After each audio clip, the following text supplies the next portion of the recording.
Dog the bounty hunter just caught up with criminal Soros and gave him a brutal dose of instant justice. Dwayne Lee Chapman, who to the world is more commonly known as Dog the Bounty Hunter, has traded in catching small-time local criminals and is now actively going after international criminals. Dog and sidekick wife, Beth Chapman, are now going after the big dog. The reality TV show pair has been hunting down the man who has probably committed more international crimes against humanity than any other figure alive today, the international billionaire George Soros. Soros and his son, whom he is grooming to take over once he's gone, have used their billions to fund a multitude of malicious political endeavors and organizations who promote extreme far-leftist causes from the shadows of their multiple mansions.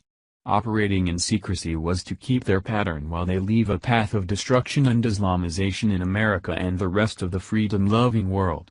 And since Soros is one of the wealthiest men in the world, he has been operating all these years well above the law. Until now.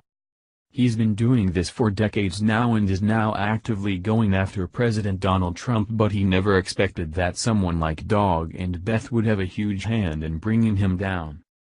The Gateway Pundit reports. Soros, a man who has long pushed for the destabilization of American and European societies through trying to Muslimize Europe, paid for anarchist protesters to be bussed into riots across the world, worked to destabilize the American political structure, and much more, typically remains in the shadows, preferring to attempt to keep his name off the records and off the books. This is not true when it comes to one of his flagitious operations, known as the Drug Policy Alliance, which openly boasts of Soros on the board. While the name of the Drug Policy Group sounds like a positive venture of stopping the circulation of narcotics, ending the addiction epidemic, and getting addicts help with recovery, these positive ideas of improving society are not at all what Soros is funding. With his name on the board, you can expect something evil to come out of it. Rather than ending the drug epidemic, which now claims more lives than car accidents, Soros and his sick society are wanting to perpetuate it by putting more drugs and criminals on the street. Former Breitbart investigative journalist Lee Stranahan has made it his mission to expose this particularly evil plan of Soros and his drug cartel society. When he found out that the alliance was holding a press conference, Stranahan and the Chapmans showed up and ruined everyone's day in the best possible way. The Gateway Pundit explains. Among George Soros' more openly nefarious plans, he is attempting to first push for the widespread use of drugs on American streets. The second part of his plan involves the release of all drug addicts from prison, leading to widespread panic and chaos. And they don't even pretend to hide this objective. Beth Chapman and Dog the Bounty Hunter confronted Roseanne Scotti, Senior Director of Drug Policy Alliance, after Scotti broke into a private press conference concerning drug policy and lured some of the press over to a corner.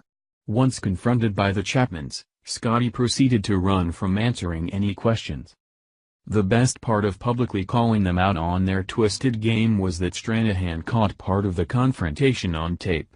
The coverage of the encounter included when Scotti ran away like a coward trying to hide the dirty work she was doing for Soros, with Dog and Beth chasing her. While holding a press conference in order to change the current political narrative where they convince society as a whole that drugs abuse is just a disease and should be treated as one, Scotti was suddenly silent when she saw the bounty hunters there and abruptly walked away. Since Beth didn't get a chance to ask her questions, the Gateway Pundit spoke with Chapman after to find out what she would have said had Scotti not run away from them like the criminal she is. I wanted to ask if she had ever done drugs, if she had ever had a problem with drugs, if she had ever been strung out on drugs to the point you could barely function in society. And if she said no, if she hasn't had that experience, then why would she be talking like she is? People seem to forget that Dwayne, Dog Chapman, and I have been dealing with these people, drug addicts, on a day-to-day basis. We know who should get out and who shouldn't get out of prison, Beth told the outlet.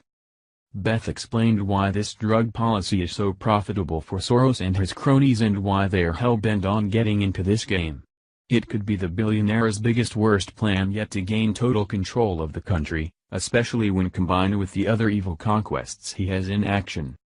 They're running a scam to push for pretrial release and steal more taxpayer money. But it's not even a problem of it just not working. They are directly trying to aid and abet, and increase, the criminal element that exists on our streets right now.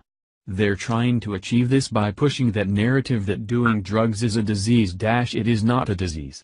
The good hard-working people of America know that these are not diseases, they are choices, and continued bad choices result in addiction.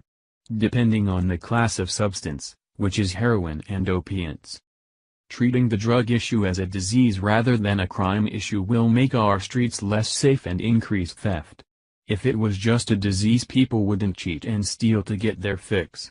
When is the last time you heard of a diabetic mugging someone to get money to buy insulin?